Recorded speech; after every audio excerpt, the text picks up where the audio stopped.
Hi, everybody. This is David O'Day with O'Day Schneider, PLLC, and today we're talking about the Fourth Amendment.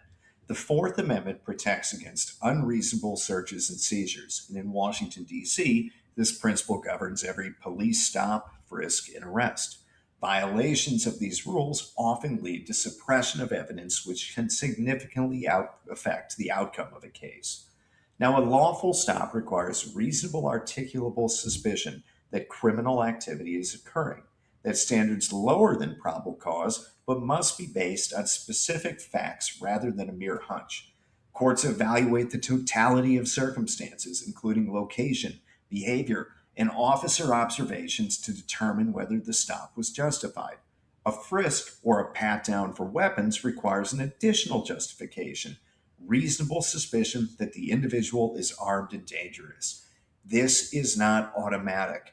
Presence in a high crime area or nervous behavior alone does not justify a frisk.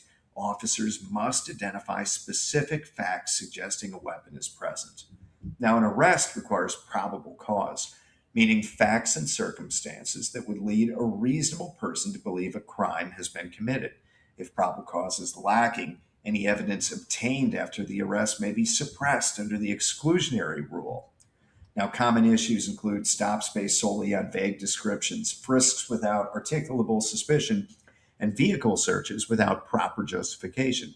Courts also examine whether consent was voluntary and whether the scope of the search exceeded lawful limits.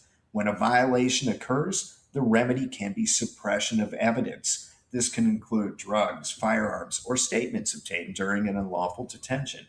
Exceptions exist, such as the inevitable discovery or independent source doctrine, but the burden rests on the government to prove the exception applies.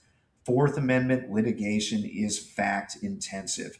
Every detail matters: officers' observations, timing, and conduct. An effective defense requires a thorough review of the body cam footage, reports, and witness statements to determine if a challenge to an unlawful search and seizure can be brought.